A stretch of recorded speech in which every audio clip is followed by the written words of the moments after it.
Good morning. The Subcommittee on Communications and the Internet will come to order. Welcome. Today is the Subcommittee's second hearing concerning the broadband stimulus programs administered by NTIA and the Rural Utility Service.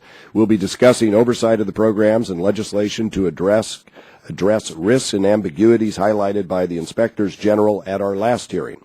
We're pleased to have Assistant Secretary Strickling here and Administrator Adelstein. And I want to thank both of you and your staffs for working with us on this legislation. And we appreciate your testimony, your comments, and your counsel. The NTIA and RUS have awarded $7 billion covering 533 awards in a very short period of time, as required by the law. The dust is still settling, but as we heard during the February hearing, it's logical to expect that issues of fraud, waste, and abuse will start popping up now that the money is beginning to flow. I'll get that. I hate it when Janikowski calls him directly. So far, award recipients have spent nearly 5% of the funds. Approximately a dozen recipients have decided not to pursue their projects and have returned their awards worth $70 million. Some have cited the economy and their inability to fulfill their obligations if they move forward. With 95% of the funding yet to be dispersed, the question is how many programs will run into the hiccups down the road. As stewards of the taxpayers' money, I know we all want to prevent misspent funds and fraud. So when the Inspectors General, Comptroller General, or administrators identify issues, it's important they are able to quickly determine whether there's a problem and take appropriate action. It's also important that Congress be apprised of such developments in a timely fashion and be made aware of the decisions the administrators make. While we're not seeking to change the programs, we will continue to ask the important questions, including what criteria are used to determine when it's time to terminate an award. Now, out of fairness to the applicants who are denied stimulus money, the successful applicants that are abiding by the terms of their awards, and most importantly, the American taxpayers, if an award recipient does not comply with the terms of the award, it should be terminated. I believe the legislation we're considering accomplishes these goals. Working with the minority and stakeholders, we've improved the language and addressed a number of concerns. I'm sure if it needs further refinement, and we are aware of some of those suggestions, we plan to work with the minority and all of you to get it right and fix those things as we get up to the full committee. This legislation clarifies the administrator's responsibility to deobligate funds when there's cause to terminate the award. Additionally, it institutes a new reporting requirement that will keep Congress apprised of relevant developments regarding awards. I thank Mr. Bass for taking leadership on this effort of this modest but necessary legislation. I know this is not earth-shattering, okay? We're going to move on to earth-shattering in the future. This is a housekeeping effort we're trying to get done.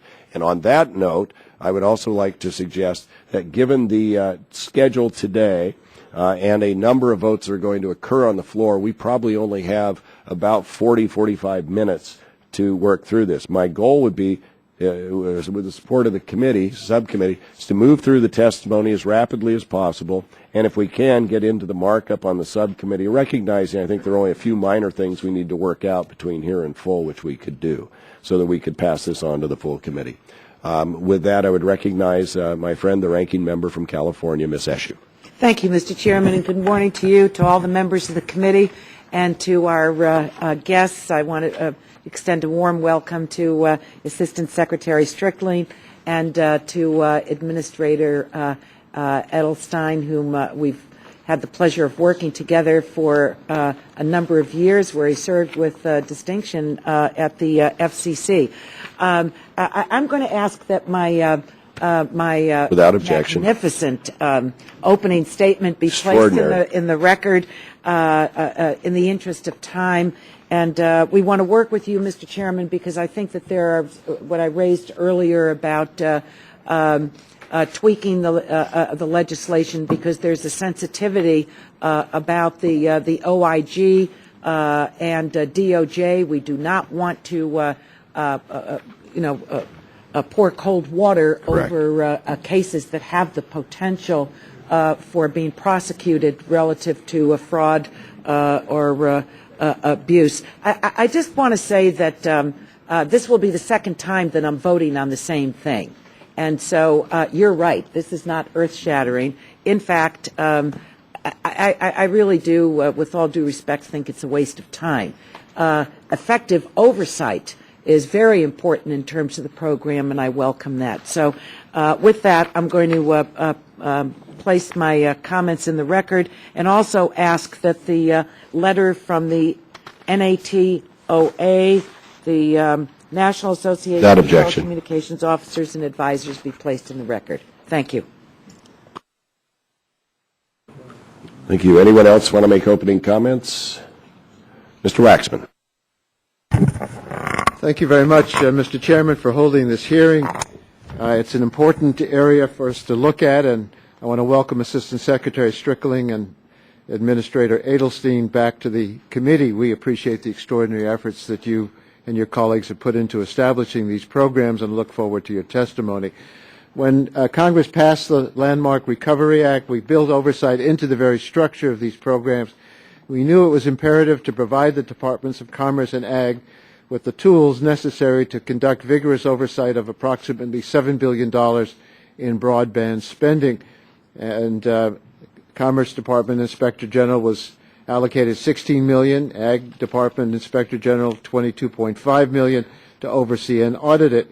With billions of dollars invested in hundreds of broadband projects throughout the nation, Congress must not skimp on oversight funding. The agencies tell us they have adequate resources to conduct effective oversight. However, Congress still needs to be vigilant, and if unanticipated oversight challenges emerge, we have to be ready to ensure that agencies and their independent IGs have adequate resources to oversee these projects. It's inevitable in a program of this size and scope that some of the projects funded will not work out as anticipated. In fact, a handful of grant recipients have already withdrawn from the programs. This money was promptly deposited in the U.S. Treasury as it should be. Today we'll consider a legislative proposal that directs NTIA and RUS to do what they already are doing, returning these deobligated funds to the Treasury. I don't understand why we are enacting this duplicative legislation, but I'm not opposed to the legislation. What I like most about it before us is not the substance, which I think is probably unnecessary, but the process. Chairman Walden has reached out to the Democrats to reach a bipartisan consensus on the bill. Republican staff has included Democratic staff in discussions about this measure and has sought our input and suggestions. And I appreciate this effort and hope it is a harbinger of how we'll approach future proposals. As we consider this bill, we must be careful not to adopt legislation that inadvertently complicates the ability of the agencies to oversee these programs effectively and make sure that we don't encourage defunding projects without good cause, especially now that obligated money has been translated into real projects with real jobs in every state. I want to yield the balance of my time to Mr. Doyle from Pennsylvania, and I'm looking forward to the testimony. Good morning. Thank you, Mr. Chairman, for holding this hearing, and thank you, Mr. Waxman, for yielding. Happy April Fool's Day to you both. I agree with the need for today's hearing, and I believe we should continue our oversight of the parts of the Recovery Act that will help countless people throughout the country get online. But that being said, remember the TV show Seinfeld? If Seinfeld was a show about nothing, today's markup is about very little. While the Senate's about to mark up spectrum legislation, we're marking up a bill that's already law. I don't oppose the bill, but it seems to me that it's the legislative version of the J. Peterman catalog. It's pages of language about things we don't really need. After all, the administration is already returning canceled grants to the Treasury for deficit reduction. So, we really don't need this bill, but as Jerry would say, not that there's anything wrong with that. I yield back. Thank you, Mr. Doyle, and Mr. Chairman, we look forward to working with you, even though we hear some criticism. But I think that it's important that we continue to see where we can be together. Gentleman returns the balance of his time, and we love you too. So let's. Let's not get carried away. Okay. All right, I withdraw that statement. Now we'd like to turn to Mr. Strickling. Before I do that, though, for our members who just came in, just so you kind of know the lay of the land here, we probably only have until about 11:15 and then we're going to have a series of votes. I'd prefer to go ahead and see if we can't get in and out of the markup before we have to go vote. Otherwise, we may have to come back after the votes, which could be in the afternoon. So with that, Mr. Strickling, thank you for being here. Thanks for your testimony. Well, thank you, Chairman Walden. And Ranking Member Eshoo, Vice Chairman Terry, members of the subcommittee, thanks to all of you for the opportunity to testify today on behalf of NTIA concerning the administration of our grant programs. I also would like to take this opportunity. Could you pull that microphone a little bit closer, sir? Yes, sir. We're the Communications Committee and Technology. Very good. I also want to take this opportunity to acknowledge and commend our Secretary, Secretary Locke, who, as you know, hopefully will be moving on to China, but he's played a very important role in the oversight of this program. And I want to recognize my colleague, Administrator Adelstein. I guess this sparks our 2011 broadband tour. It was quite a successful tour back in 2010 as we went to, I think, to 7 different committees to testify about this program. I welcome the opportunity to comment on the draft legislation that is the topic of today's hearing. Before I speak to the draft bill, I'd like to provide a quick update on the status of our programs. Since we completed our grant awards on time last September, NTI has been focused on providing vigorous oversight and high-quality technical assistance to grantees to ensure that they complete their projects on schedule, on budget, and that they deliver the promised benefits to the communities that they serve. And I'm pleased to report that our projects have already made significant progress in achieving those goals. In the last quarter of 2010, our grant recipients reported funding approximately 1,000 jobs. To date, they've installed more than 4,000 computers for public use. They've provided over 150,000 hours of broadband training to date to over 65,000 people. In Michigan, North Carolina, Maine, and elsewhere, our infrastructure projects have broken ground and have begun building fiber and wireless facilities. Consistent with our philosophy to focus on middle-mile projects to prime the pump for private investment to serve homes and businesses, I'm also quite pleased to report that our grantees have already entered into about 90 interconnection agreements which will allow the existing incumbents and new entrants to serve last-mile customers. I would also like to let you know that on October 17th of this year, we, in collaboration with the FCC, unveiled the National Broadband Map. This is the first public, searchable, nationwide map of consumer broadnet internet availability in the United States. The map is the most granular and transparent data set of broadband availability that has ever been published. And while we can draw many conclusions from the map, there are 2 I want to emphasize this morning. First, that our data shows that 5 to 10% of Americans do not have access to a level of broadband service necessary to perform a basic set of Internet applications as defined by the FCC. And second, the map proves what we knew during our grant review process, which is that anchor institutions are greatly underserved across our country. 2/3 of the schools that were surveyed subscribed to services slower than 25 megabits per second, and 96% of libraries that were surveyed subscribe at speeds slower than 25 megabits per second. Now, protecting the federal funds we are spending is of paramount importance to us. As the members of the subcommittee are well aware, achieving these objectives is challenging and requires us to perform diligent oversight and provide technical assistance to our awardees. Our large and complex grant program continues to raise novel issues, some of which have potential to impact the progress of our projects. And let me just give you one example.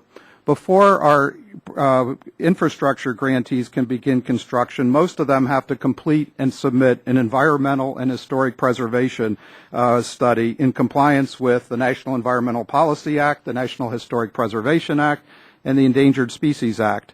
These processes can take significant time and resources, and we have worked very hard to find win-win solutions to enable our projects to move forward in full compliance with these important laws. And we are committed to working with our grantees to complete these environmental requirements as rapidly, as thoroughly as possible. To solve these and other issues, yet maintain the rigorous implementation schedule demanded of these projects, we have put into action a program-wide oversight strategy to mitigate waste, fraud, and abuse, to ensure compliance with award conditions, and to monitor the progress of each project toward its timely completion. The technical assistance that we have conducted to date includes holding multi-day grantee conferences on key implementation topics. We've hosted over 40 webinars and drop-in conference calls to provide guidance on key topics, and by the end of June, we will have performed site inspections for 72 of our projects, representing about half of the total grant pool. The goal of our program is to identify issues early in the process and to resolve them as promptly as we can. Earlier this week, I notified Congress that we have had 2 grantees terminate their awards recently. And while I'm disappointed that these 2 projects, one in Indiana, the other in Wisconsin, will not be built, I do believe that our diligent oversight led to the termination of these projects early on, with only a minimal expenditure of federal taxpayer dollars. As required by law, we have already returned the full $14 million of the Indiana grant to the Treasury, and we will promptly return nearly all of the $23 million Wisconsin grant upon completion of an accounting with the state.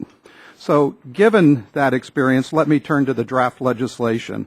We support the ultimate goals of the bill, which are to protect against waste, fraud, and abuse, and to ensure that unused or reclaimed funds are promptly returned to the Treasury. And while we do not believe that the additional steps are needed to ensure adequate protection of taxpayer funds, and I think our action in response to the Wisconsin and Indiana terminations prove that, we have no objection if Congress believes that the reporting requirements contained in the bill, in addition to the other mechanisms already in place, would further protect taxpayers. We do have some concerns, however, about the specific wording of the requirement to deobligate and return funds to the Treasury, and we look forward to working with the subcommittee to clarify this language. And let me just allow me to close with some comments about our relationship with the Inspector General. I'm extremely grateful for the ongoing efforts of the IG in helping to oversee our grant programs. Throughout the life of the program, the IG has identified additional steps we can take to oversee our programs more effectively, and we have worked hard to implement their recommendations as thoroughly as possible. Now that we are in the oversight phase of our program, we have had discussions with our IG as to how we should handle complaints we receive about our projects. We haven't received many, and in many respects, the complaints simply reflect policy disagreements and do not raise serious allegations of waste, fraud, and abuse. But nonetheless, the Inspector General has told me we can do better, particularly in developing a more structured process to review these complaints. And to that end, we will be working with the IG to improve our performance in this area, just as we have with every other recommendation the IG has made to us over the course of the program.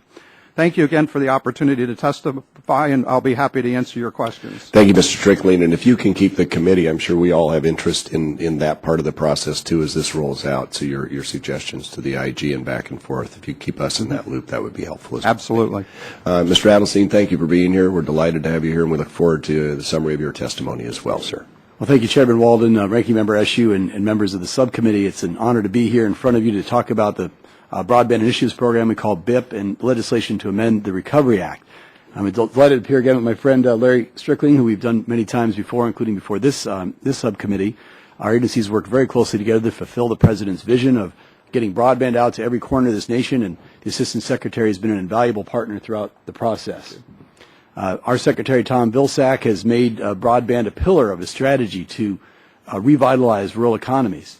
And the direct benefits of broadband to the rural economy are immense. USDA's Economic Research Service has studied the effects of broadband in rural communities and concluded, based on their statistical analysis, that employment growth was higher and non-farm private earnings greater in counties with a longer history of broadband availability. The Recovery Act provided RUS with the unique opportunity to jumpstart the rural economy, investing more than $3.5 billion in loans and grants to expand broadband networks in the hardest-to-serve rural parts of the United States. Demand for broadband financing under the Recovery Act was really tremendous. RUS received over 2,000 applications totaling $28 billion. We were able to make only 320 awards for that $3.5 billion, only 16% of the applications received. This amazing response, and of course the NTIA's map that the Assistant Secretary referred to, I think demonstrate the huge demand that remains in rural America for improved broadband service. In September 2010, the RUS completed the awards phase of this program. Our selection process was extremely rigorous. Of the $3.5 billion in loans and grants, $3.25 billion went to 285 last-mile projects. $173 million were for middle-mile projects. We did $3.4 million for 19 regional technical assistance projects, and finally $100 million went to satellite service to premises that were otherwise unserved by any of the other grants under this program. Now, these investments are going to make a big difference. They connect nearly 7 million Americans, 360,000 businesses, and more than 30,000 critical community institutions to new or improved broadband service. They span over 300,000 square miles, touch 31 tribal lands, serve 125 persistent poverty counties, about a third of the persistent poverty counties in the United States, and it'll create more than 25,000 immediate and direct jobs for workers. Once built, though, these networks will provide the platform for economic growth and job creation for years to come. These projects are really extraordinary. I know in the interest of time, I had a lot of great examples here. I'll just give one example that's particularly important because it's in an important district in Oregon, the Confederated Tribes of Warm Springs Reservation in Oregon, scheduled to break ground this month, just in a couple of weeks. It'll bring broadband to the entire 1,000-square-mile reservation, connecting 223 community institutions, including government agencies and emergency facilities, 775 households and 22 businesses. It'll be transformative for the Warm Springs Reservation. Our excitement for these projects is matched by our commitment to execute our duties very prudently and to be very careful with taxpayer dollars. RUS shares the goals of your legislation, Mr. Chairman, to return unused or reclaimed funds to the U.S. Treasury and to aggressively combat waste, fraud, and abuse. The bill's purpose is entirely consistent with the standard procedures already in place for RUS programs, including BIP. The RUS has some concerns with the draft, and we look forward to working with the subcommittee to address them, and we'd be happy to provide any drafting assistance as needed if you should request it. To ensure our continued success in prudent portfolio management with regard to the Recovery Act, RUS has done a lot of work. We've held compliance workshops, we've visited every award recipient, and we've required quarterly reports and annual CPA audits. We have our own field accountants, and we've sent our field accountants to each and every one of these recipients before any money is spent to ensure that their accounting system complies with all of our requirements and that it's set up and something we can really audit and be on top of. Now, the USDA Inspector General, we work closely with them and we appreciate their good work. I understand that in the last month they were here before this committee raising concerns about the broadband loan program administered under a previous administration, under a previous statute, and under previous regulation. And I share these concerns. To be clear, none of the issues raised by the IG pertain to the Recovery Act broadband program or the Obama administration's conduct of the RUS broadband loan program. The broadband loan program was actually suspended during the Recovery Act to allow the agency to address all of the concerns that were raised by the IG and to implement statutory changes that were made in 2008 and to integrate the lessons of the Recovery Act into these new rules. On March 14th, just last month, the RUS issued new broadband regulations that opened the program for applications for the first time under this administration. The new regulation and other actions taken by the RUS have satisfactorily addressed all of the issues raised by the IG. So I'm thrilled to report to the subcommittee that last week, the Inspector General concluded and closed completely the RUS broadband loan audit. So the book is shut on that audit. The new broadband loan program increases efficiencies, targets limited resources, and builds on the momentum created by the Recovery Act BIP program to fill the gaps in rural broadband access that were identified in NTIA's map. So it's an honor to work with you, with our Inspector General, and with our other federal partners, including NTIA, to make affordable broadband service widely available throughout rural America. Your continued support and guidance is deeply appreciated. Appreciate the opportunity to testify and look forward to any questions you may have. Sir, I appreciate your testimony of both the gentlemen, and I want to congratulate you on fulfilling the recommendations of that audit. I don't care who's in charge where. I'm glad you got it done. Because that one goes back to 2005, I think. And so thank you for doing that. Again, for our committee members, given the schedule we face, I'm going to try and limit my questions. I think I'm going to just go with one. If we could get into the markup, but I don't want to rush anybody. If we could get into the markup before they call votes on the floor, that would solve having to come back after the vote, say at 2 o'clock or something, 2:30. So, Mr. Strickling, doesn't Section 6001 I-4 of the ARRA state you may deobligate funds? Actually, I can tell you it does. You're correct. Yeah, it may, not shall, and that's really the issue. It isn't whether you deposit them in the Treasury. It's you are, and not you personally. It could be somebody down the road.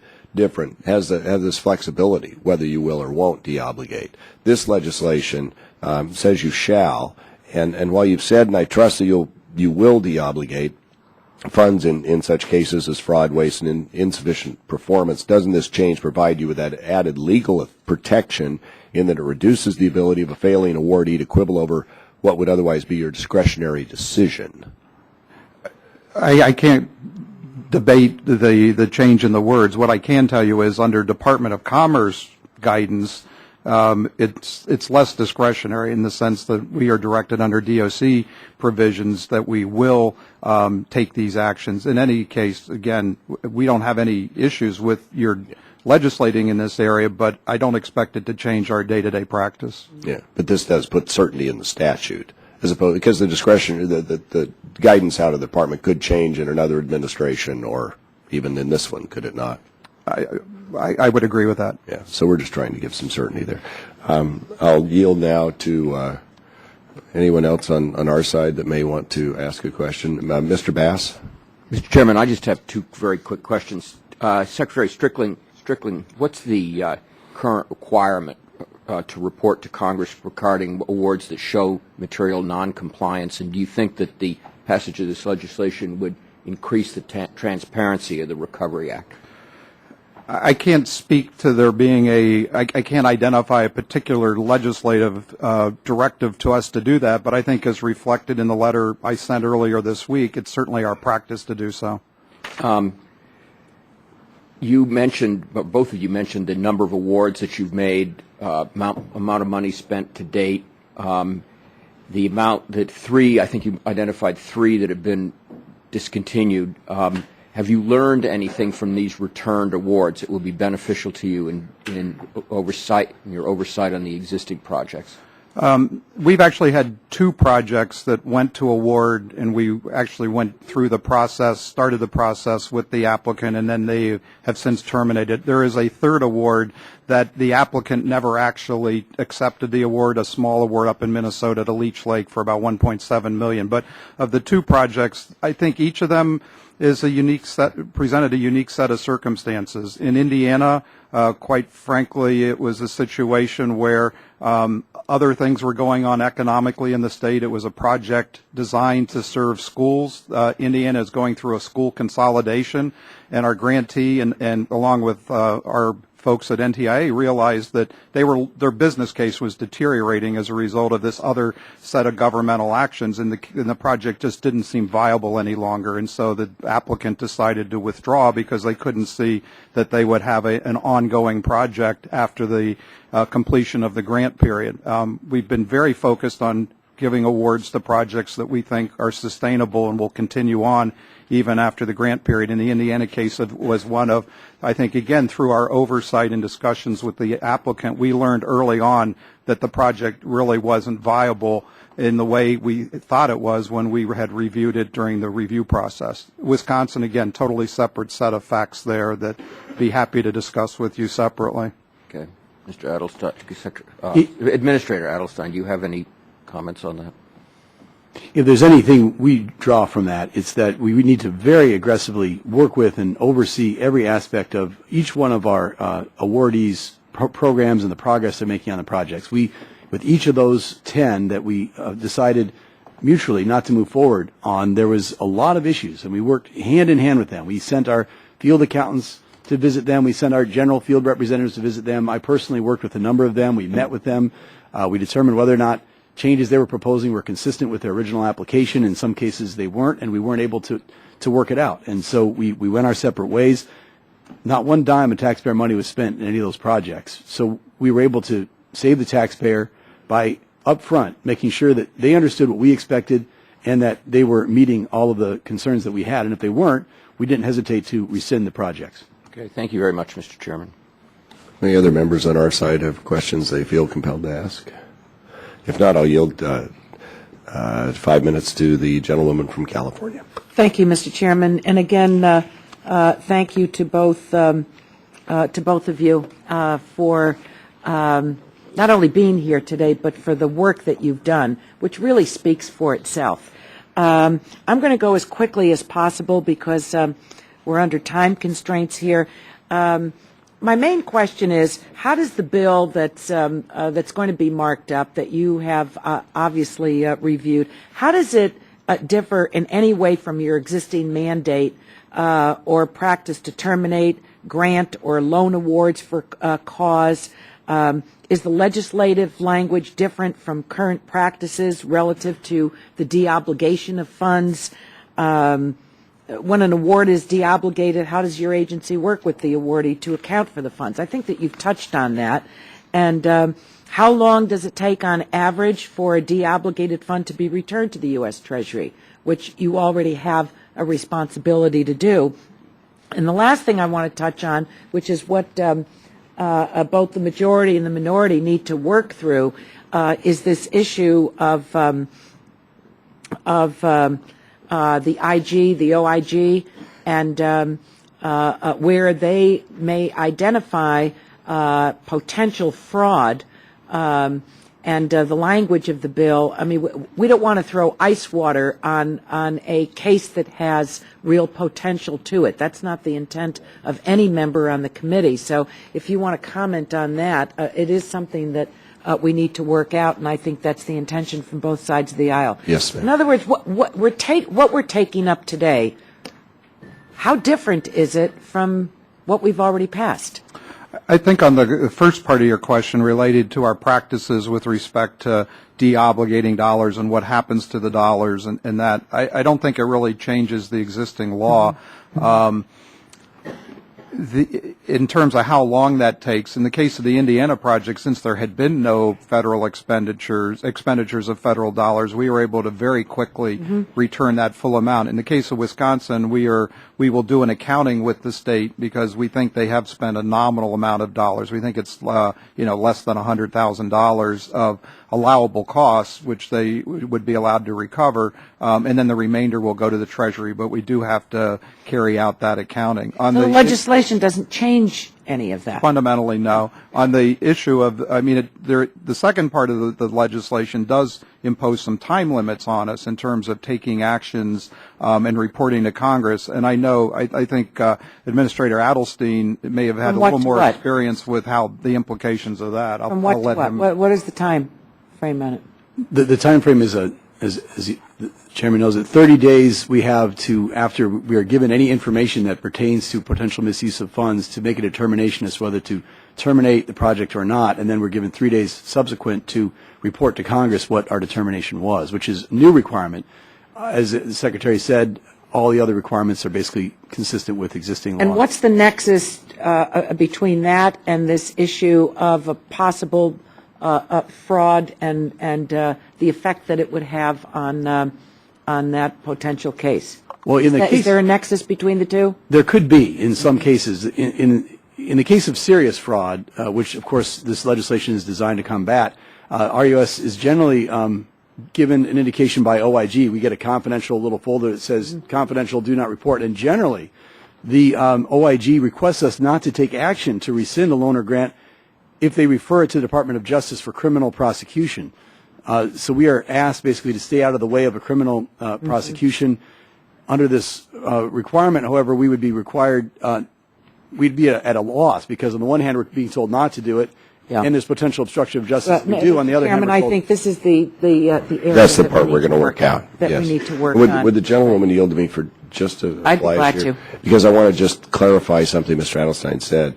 You said if you got any information, you would have to notify us. And actually, I think if you look at the language in the bill, it's such information pertains to material non-compliance.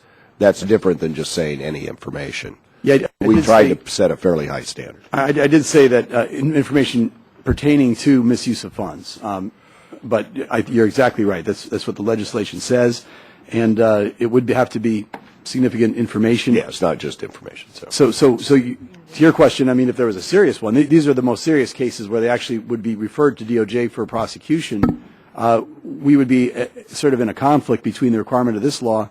Well, we need to repair We'll work that out. We're going to work that out. But I appreciate this being raised because I think it's important, and I think that my time is up. Mr. Chairman, thank you again, gentlemen. I think that you've confirmed what we already know and have voted on. But thank you. I do think that the oversight of the committee is what's really key here. Thank you.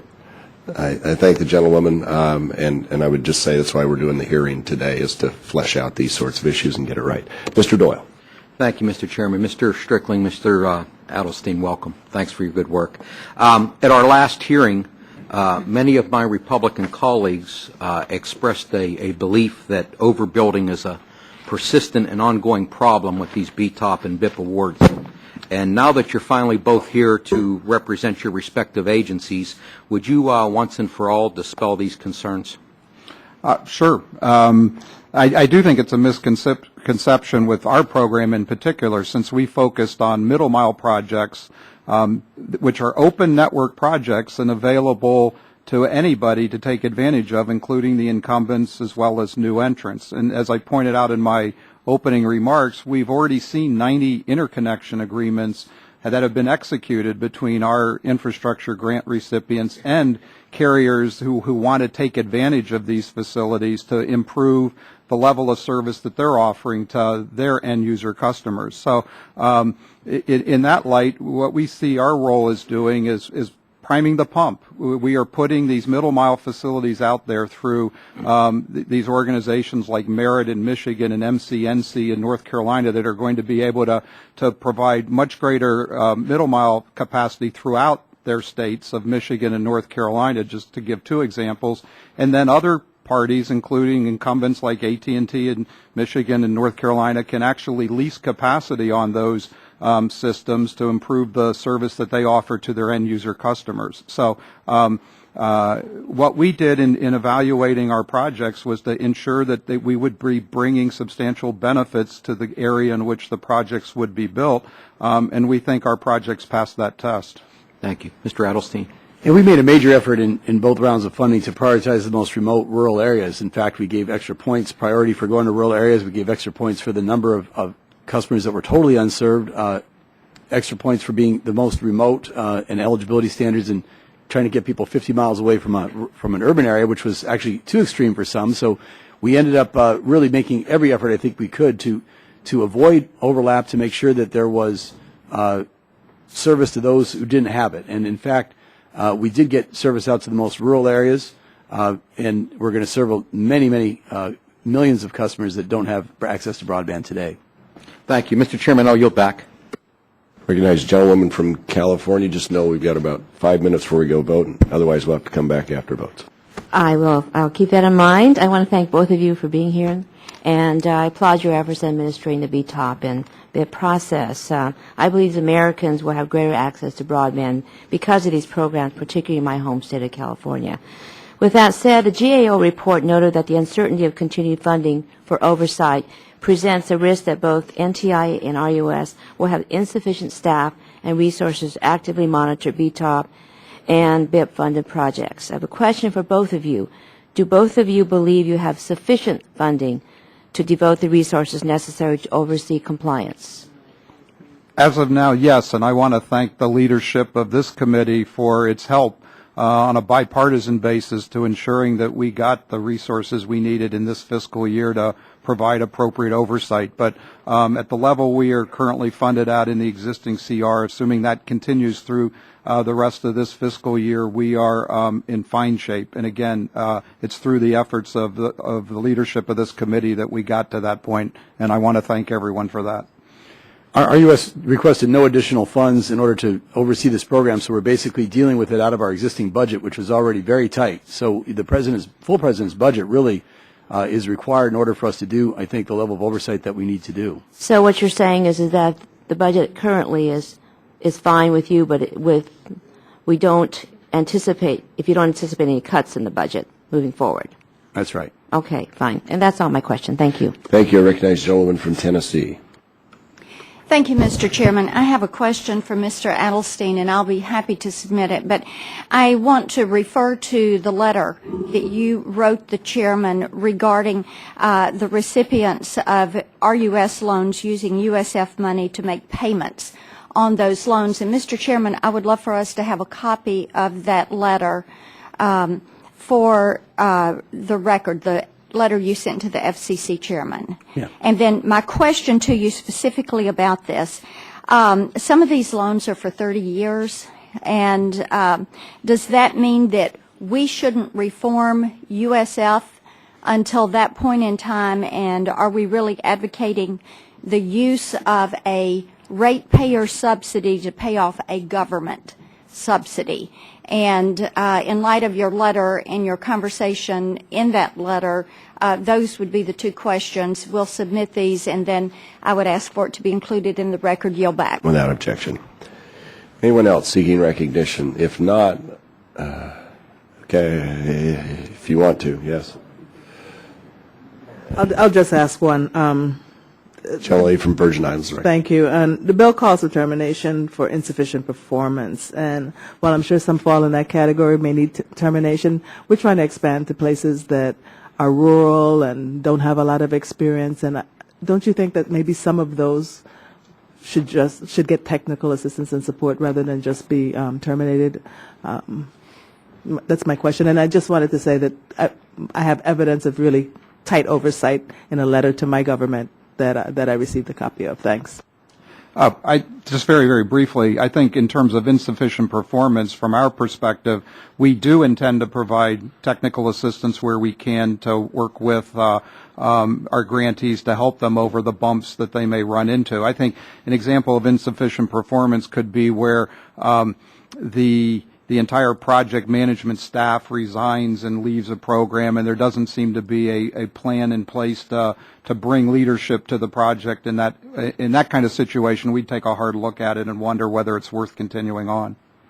And we perform similarly. We make every effort to work with our rural awardees because some of them are really struggling sometimes, and each one of the 10 we tried to work with to save the ones we could. Sometimes they couldn't be done, but we will give them every opportunity to comply and to make it work. I recognize time constraints, so I have some questions. I'd just like to place them in the record. And Absolutely. Writing. Yes, all members have that privilege to submit questions for the record. Thank you, and I appreciate your courtesy in trying to help us move this along. With that, the hearing is adjourned. And now I ask unanimous consent that we move into the markup without objection. The committee is reconvened to conduct the markup. Every member has an opportunity to issue an opening statement in a markup. I would suggest they will all be made part of the record, as will mine, given that we are expecting votes on the floor soon. So with that, the chair calls up the discussion draft. I'll let our counsel get there and ask the clerk to report. Discussion draft HR blank to return unused and reclaimed funds. Without objection, the first reading of the discussion draft is dispensed with, and the discussion draft will be open for amendment at any point. So ordered. Are there any amendments to the discussion draft, recognizing that we are going to work together to resolve these very valid issues that have come forth? Seeing no amendments. Is there any discussion on the discussion draft? Seeing no discussion on the discussion. The question now occurs on favorably reporting the discussion draft. All those in favor say aye. Aye. Aye. Those opposed, no. The ayes have it, and the draft is reported. With that, I want to thank you for your cooperation with this hearing, and know that moving forward, and the discussion draft is agreed to, and the draft is ordered favorably reported. The chair thanks all members and staff. Before we adjourn, know that going forward, we are going to have a very rigorous schedule on Spectrum and other issues. Our hearing will be April 12th, the first one on Spectrum, and we look forward to working on a number of issues to deal with communications. With that, the subcommittee stands adjourned.